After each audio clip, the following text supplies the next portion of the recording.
तो स्वागत है दोस्तों आपका इस हमारे YouTube चैनल में। तो मैं लेके आया हूँ आप सबों के लिए आज पार्ट 3 का हिंदी जो पेपर 5वां है। जो 5वां पेपर मैं आप सबों को आज बताने वाला हूँ। और आज का विषय क्या है कि कथा प्रसंग। फर्स्ट पेपर, फर्स्ट क्वेश्चन और फर्स्ट आंसर आपका आएगा आजाद शत्रु प्रसाद साहित्य से। आजाद शत्रु प्रसाद साहित्य से आएगा आपका पार्ट 3 का क्वेश्चन। तो इसको आजाद शत्रु को लिखा किसने? जयशंकर प्रसाद ने लिखा है, ज्योति प्रकाश से प्रकाशित किया गया है। तो आज देखिए मैं आपको क्या बोलता है कि पार्ट 3 का जो हिंदी ऑनर्स जितने भी स्टूडेंट हैं, मैं आपको यहाँ का जो पेपर 5वां और 6ठा है, ये दोनों विषय का तैयारी करवाऊँगा। तो पेपर 5वां और 6ठा में बने रहिए हमारे साथ यूट्यूब चैनल में। और हमारे चैनल में आप नए हैं तो प्लीज़ सब्सक्राइब कीजिए। तो आज का क्या क्वेश्चन है कथा प्रसंग में आपको थोड़ा सा बताने वाला हूँ। उसके बाद अब स्टार्ट होगा नेक्स्ट टाइम से, नेक्स्ट वीडियो से आपका भारत का ऐतिहासिक काल, धार्मिक काल, क्रांतिकाल, अजात शत्रु, काल कल्पना और भी बहुत सारा क्वेश्चन है इसमें। तो मैं आपको बहुत सटीक आंसर देने वाला हूँ। तो आइए टाइम नहीं करते हुए मैं क्वेश्चन को और आंसर को देने की प्रयास करता हूँ। तो क्या है कि इतिहास में घटनाओं की प्राय पुनरावृत्ति होते देखी जाती है। इतिहास में जो है वो घटना जो होती है उसका तो हमेशा होती ही रहती है, लेकिन इसका तात्पर्य ये नहीं है कि उनमें कोई नई घटना होती ही है, होती नहीं है या होती है, किंतु असाधारण नई घटना की भविष्य में फिर होने की आशा रहती है। एक बार जो घटना हो जाता है तो उसको फिर होने की शंका रहती है या नहीं भी रह सकती है। ये कोई निश्चित टाइम या टेबल नहीं दिया। जैसे मानिए कि कल भूकंप हुआ तो ऐसा जरूरी थोड़ी ना है कि 5 दिन बाद भूकंप होगा, हो भी सकता है, कोई बात तो यहाँ पे लिखा हुआ नहीं है। इसे प्रकृति का ये देन है।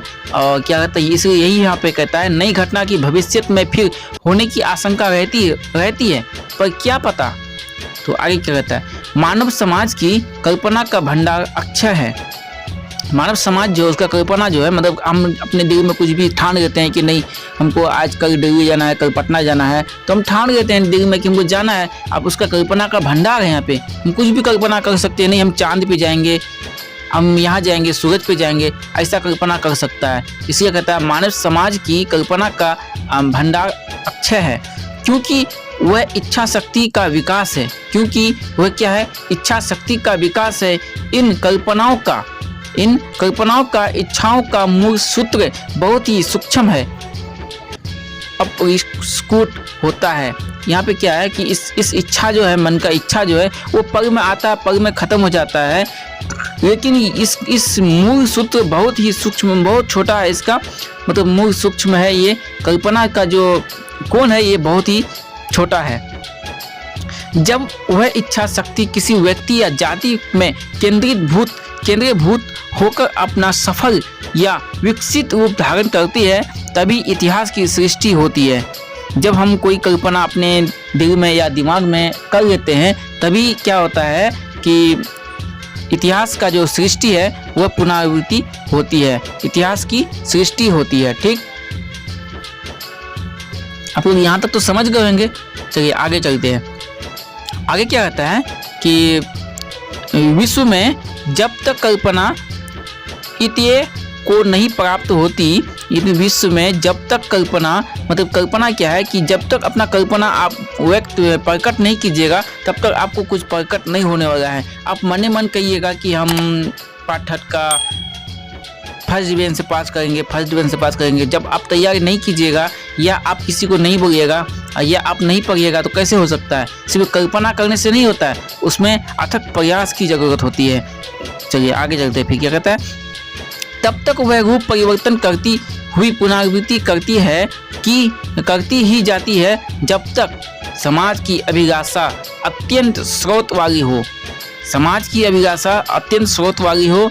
यहाँ पे क्या कहता है कि हम कुछ भी करते हैं तो हमारा समाज हम पे निर्भर करता है। अगर हमें किसी की मदद करना चाहिए या समाज को बचाना चाहिए तो इसमें क्या है कि समाज आपका साथ देगा, तभी आप एक दूसरे को कुछ कह सकते हैं या कर सकते हैं।